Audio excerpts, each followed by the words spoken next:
Hello everyone, it's Jennifer here, and today I wanted to show you a new product that I love and I thought you might like too.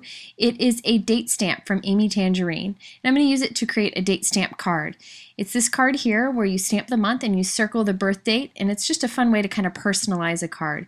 It's very quick and easy to do, and this product's really fun. It'd be great for scrapbooking too, or for Project Life, or whatever you'd like to do, but it's great for card making.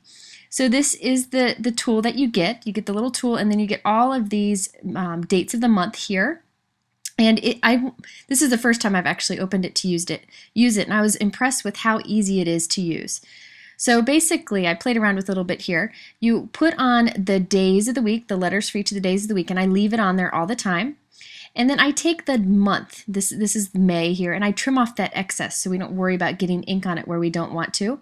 And then you can just keep them stored on that little holder. I've taken April here and I've trimmed April down, and I'm going to put that across the top right above the days of the week. Now I have a calendar here, so I know where to put the days of the week, so it matches up with April of this year.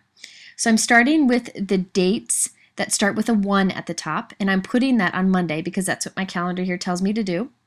And then I'll move over, and under the T for Tuesday I'll put the 2. And what's great about this date stamp is all the dates in the column are attached to each other, so you don't actually have to put 30 pieces down. You just put a few pieces down. But each of these columns start with 1, 2, 3, 4, all through 7 at the top, and it makes it very quick and easy to do. So I'm following the calendar here, and now I go to Sunday, the Sunday column, where the 7 starts down 1 week. So when we stamp this will make sense, but it's really easy to just follow a calendar to do this. And then because April has the extra days, I just got to put on an individual 29 and an individual 30 stamp onto the bottom. So you can see how quick and easy this is. So what you could do is arrange all these stamps for April and keep them on there for the month of April, or you can make a bunch of cards at once for April and use this. You could do this for birthdays, for graduation. It'd be great for anniversaries too. You could put a little heart around the anniversary date. There are also little icons in here. There's hearts and check marks and I think a star arrow or something, and I put one of the hearts on there. So now once you put the little pieces in, I just ink it a few times. You ink it and press it and stamp it a few times. It really presses them in there so you can get a perfect stamped image every time then. So let's go ahead and make this card here. I'm just going to start by taking a white Hero Arts note card and stamping the month with some black ink. And I'll just stamp this down here. You've got to stamp pretty firmly to make sure you get it done well. And there you have it. Quick and easy to do, and I can leave that on there for the whole month.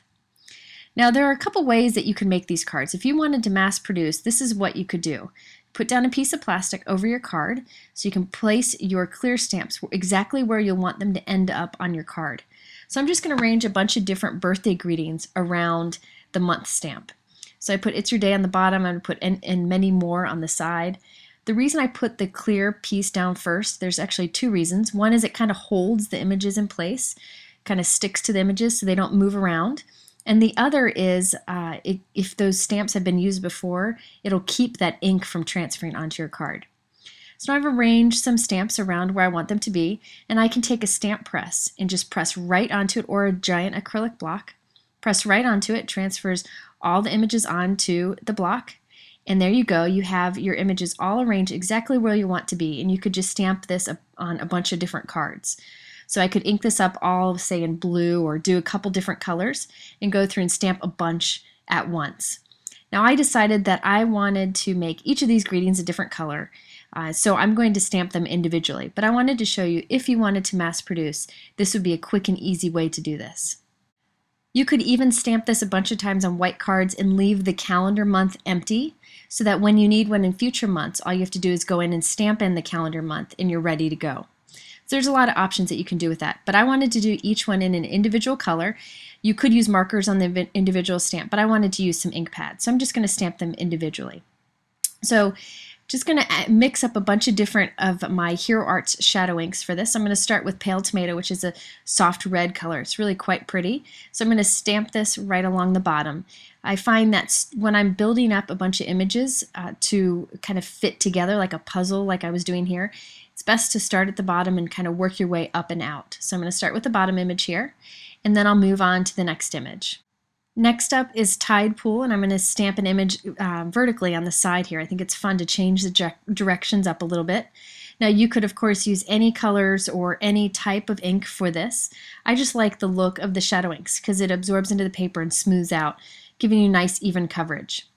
Then I'll stamp this one with soft granite towards the top. This is a great soft gray color. If you want a darker color, they have one called charcoal that is really nice too. Then I'm going to put Yay in the top in cornflower, which is a good blue color. And then finally, the happy birthday with Green Hills green. It's a nice bright green. So I'm just kind of puzzle piecing this together. You could in fact cover a whole card like this if you wanted to, but I wanted to keep this quick and simple. Now I thought it'd be fun to kind of scatter some stars, and I love the stars in this Paper Smooches stamp set. You can find little icons like this in many of your clear stamp sets. I bet you probably have some on hand that would have little stars or hearts that you could use. So I'm just going to stamp some with this soft cantaloupe. It's like a soft peach color. Kind of scatter it over the card. If you wanted to, you could do little hearts for this if you made this an anniversary card, whatever you'd like. Or you could put little gems. Now to circle the date, I'm using a red glitter pen.